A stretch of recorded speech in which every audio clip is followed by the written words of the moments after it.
Hi and welcome to the Cloaked Hedgehog's YouTube channel. Today we're going to continue to listen to sightings, and now it's finally time for Michigan. The Michigan Dogman is the name that has now spread to cover everything that looks remotely like this, that people seem to see pretty much all over the world. So Michigan and Wisconsin is ground zero for Dogman sightings. So pack your bags, we're going to Michigan. This encounter comes from crypticfever.yolasite.com. The area around Reed City, Michigan seems to be a hotbed of activity with regard to sightings of the Dogman. I'll second that, by the way. Just look at my map. The latest report comes over a decade after it occurred, but the witness seems quite credible and is unshakable in her story. Her name is Courtney, and her encounter took place during the winter of 1993-94. Courtney was a teenager at the time and was sneaking cigarettes behind her parents' home near Todd Lake, northeast of Reed City. The sun was setting on a clear, cold winter day. Courtney was facing a large abandoned barn on the property next door. Through a hole broken in the siding, she saw what she thought was a piece of old farm machinery just inside the building. She watched for a few moments, but the object didn't move. Then a deer or some other large animal snapped a branch in the woods nearby.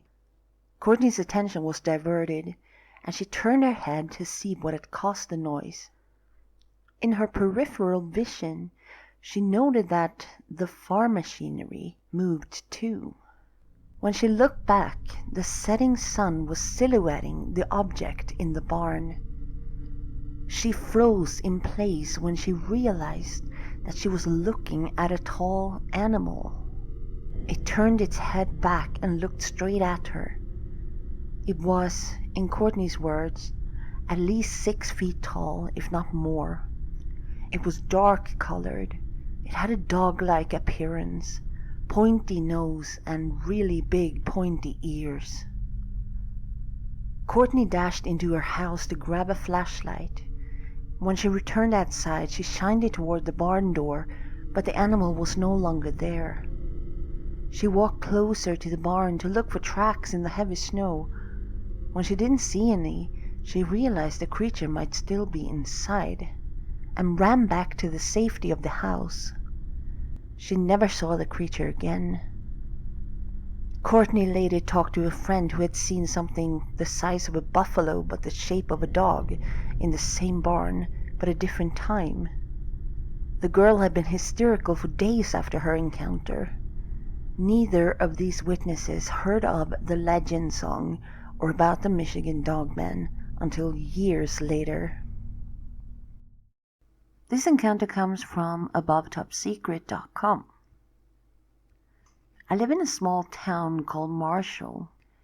Me and several buddies were biking 15 miles out towards another town, Albion, and we were going to meet up with a friend. We picked him up and were short one bike, so we put 2 people to a bike and headed out. We were going a different way back, and this area is full of deer and cornfields and dense woods. It was a slow ride, and I heard something in a tree line next to the road to my left. A cornfield was on the other side of the tree line. I was looking into the dark at what I thought was a deer, but it couldn't have been a deer. It was much larger and seemed to come out of a tree. It was snapping limbs like candles. The loud cracking and popping was enough to make most men pee themselves. Most of my life, I've been interested in and perused paranormal things, so my buddies were well aware that when I say run or get out of there, they take it seriously. I yelled. I've never seen a fat kid, my best friend, ride a bike that fast in my life. We managed to get away to a well-lit area with several houses, and we were talking about what each of us had seen. It was universal throughout the group, a large creature on 2 legs. We did not know of the Michigan Dogman. We were quite unnerved, and I drew my knife. I'm known to carry my full-size military K-bar. We walked, the bikes on our outsides and the people on the inn, down the long road, surrounded by cornfields. We could hear multiple things just within the corn, and it was too dark to see. We got about a mile away and were turning a bend. There was an opening for tractors to my right that opened up into a cornfield. 3 things stared at us. 3 things tall enough to be out of the corn. Dark, reflective eyes stared back at us. I didn't alert my friends to this. I simply watched them and kept it to myself. I didn't want to cause a lot of chaos. Later, after we got home, we decided to take cameras and go out into the country and look for it. We wished we hadn't. We encountered 3 of them. Tall, gray, and they circled us. We were trapped in a Catholic graveyard. I wasn't convinced. Being the smart one that I am, or just really stupid, I left the group of 6 and walked out the back gate. The entire back half of the graveyard is surrounded in dense woods. I walked, alone, in the pitch blackness, out into the woods. What I heard still haunts me.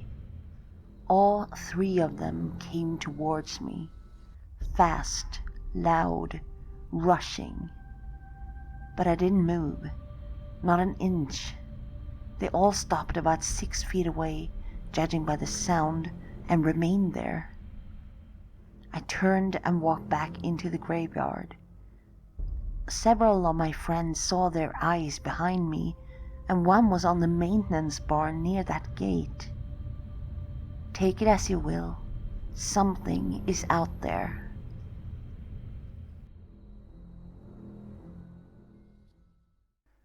This encounter comes from WerewolfPagecom. When I was hiking the Ausable in the summer of 1999 in the counties Oscoda, Alcona, and Iosco, I remember one of my scariest encounters with the wilderness. While walking east down along the river, around 1 hour prior to dusk, I heard what to my ears sounded like a wolf howl.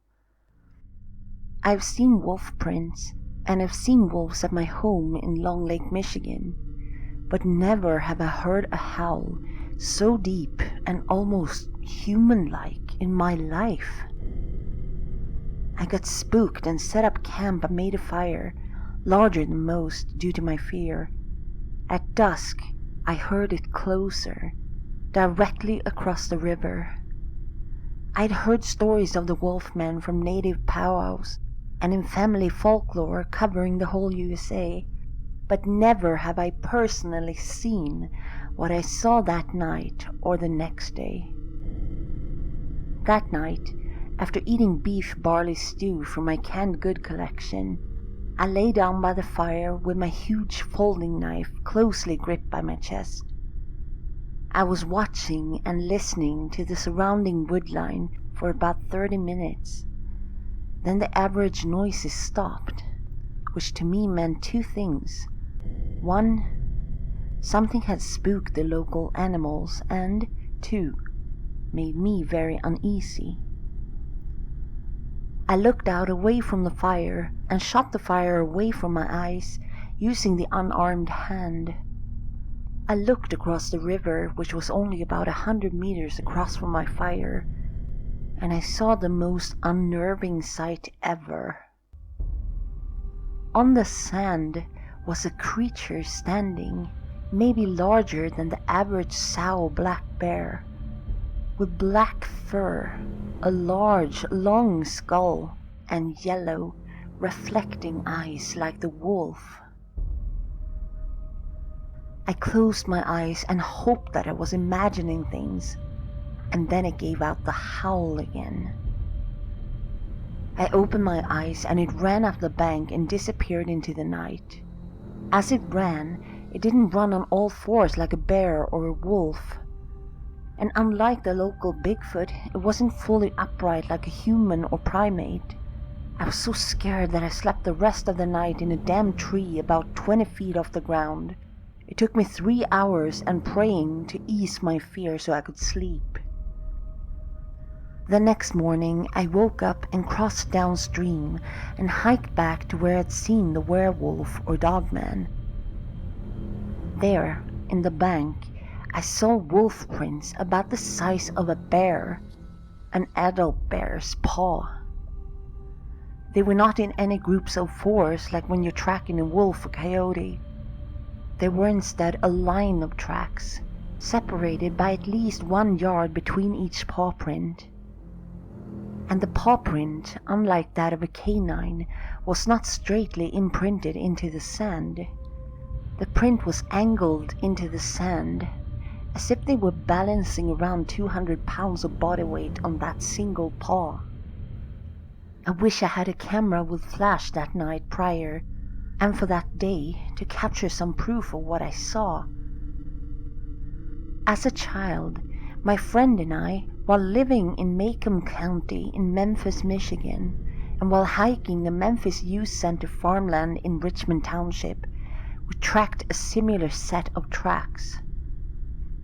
A few years prior, in '96, we tracked it for 4 miles to a farm where a lady had found her chicken pen torn to shreds and many of the chickens shredded. None of us ever mentioned this before for fear of being called crazy. But just like many, hearing the song about Wexford County and the incident at the Luther cabin, it has only solidified my belief. I'm a strong Christian, and I believe in angels and demons and the oddities that we were more occasionally seeing. Ask the natives and the French descendants who lived in the region. Many have seen or heard such things over the many years.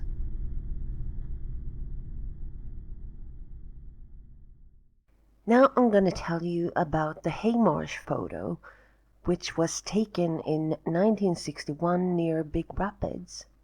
This story can be read in many places online.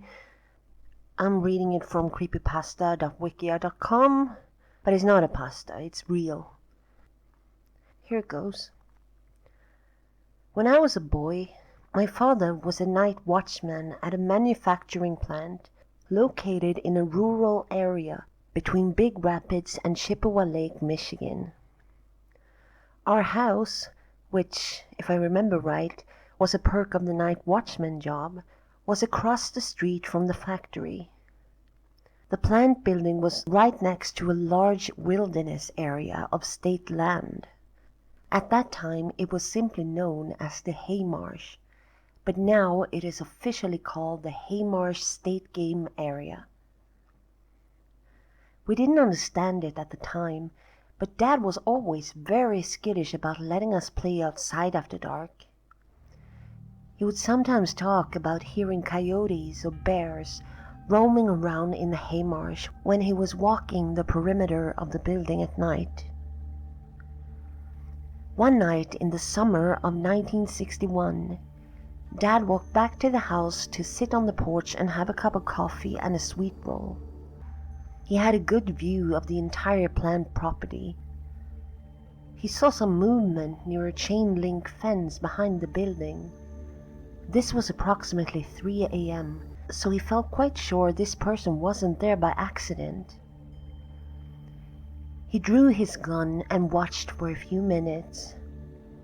That's when he noticed this was not a person at all, but something much taller. He said it appeared to be covered in brown-gray hair. It had broad shoulders and a powerful chest.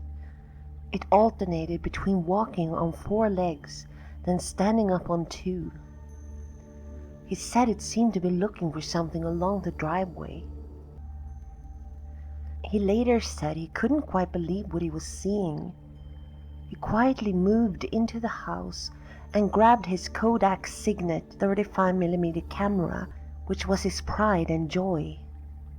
At this point I should mention that Dad was quite a photography buff.